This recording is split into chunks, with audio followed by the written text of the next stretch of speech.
Schedule a free design consultation, and the more you buy, the more you'll save on blinds, shades, shutters, and more from Budget Blinds.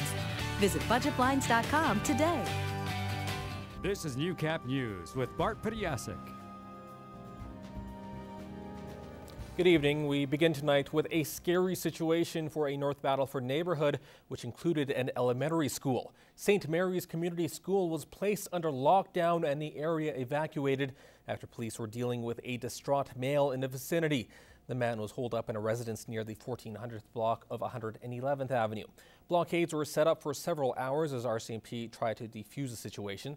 Students were bused to a different school as a precaution.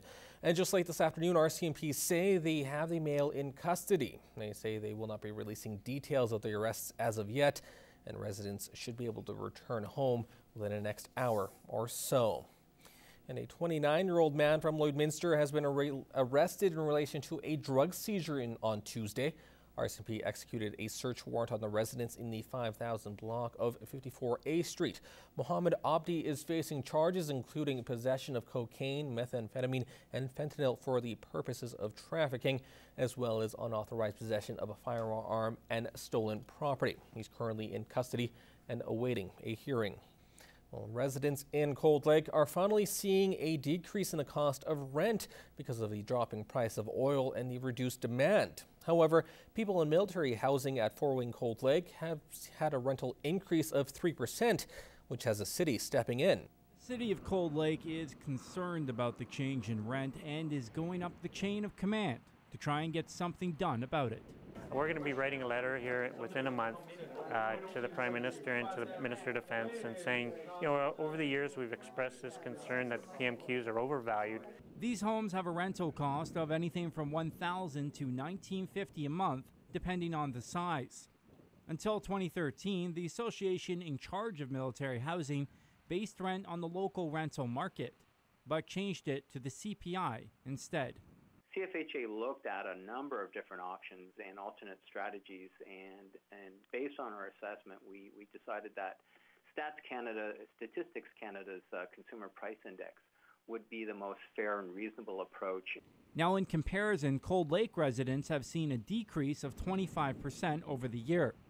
Even though the CFHA claims this is a more fair model, the city disagrees. These homes are getting paid out on rent probably every 2 years, and something has to be done, and rent needs to come down drastically for the military members on Fort Wing. The CFHA says they do have the military members' well-being in mind, and it is a work in progress. It's again trying to find a fair and balanced approach that ensures members who choose to live in D&D housing or living in the private sector are treated fairly and equitably. Cold Lake Council will be drafting their letter to the PM later next month. In Cold Lake, Fraser Snowden, Newcap News. Now, the city of Lloydminster has always been a hub for in- and outgoing work, which for one restaurant in town means accepting applicants from across the country. Aaron Bordato reports. Aaron Chan is a server at Selecki Asian Fusion. Originally from Toronto, Aaron came to the border city to try and find consistent work, something that isn't so easy back home. To be honest, I was actually from another town, right? And then I was working under the same boss, and then he opened a restaurant here, and he was telling me, and my boss was telling me how such potential this town has. In Toronto, so many people, no jobs. So this is a nice place to start off with. With a plethora of jobs available and not many willing to fill the void, Selecki manager Evan Young had to get creative, offering up a guaranteed 40 hours of work to people like Aaron in cities across the country. Right now, the biggest problem right now we find that in Lloyd doing restaurant business is that same thing. No one wants to work in a restaurant. So we had to hire people from either Vancouver, Toronto, Edmonton, Calgary, everywhere that they're able to come and work. Lloydminster has always been known for its wealth of jobs in the oil field, but with the recent dip in oil price, it wasn't so much a lack of workers in need of a job, but rather a lack of committed workers to the service industry. So I prefer experienced worker. I prefer the long-term solutions that working for restaurants. Because oil field, they only here for the short term. As for Aaron, well, he's happy to be working here and is already loving the border city. Pretty good stores around here, pretty good restaurants around here, and pretty good people here. Pretty friendly. Aaron Bordato, Newcap News.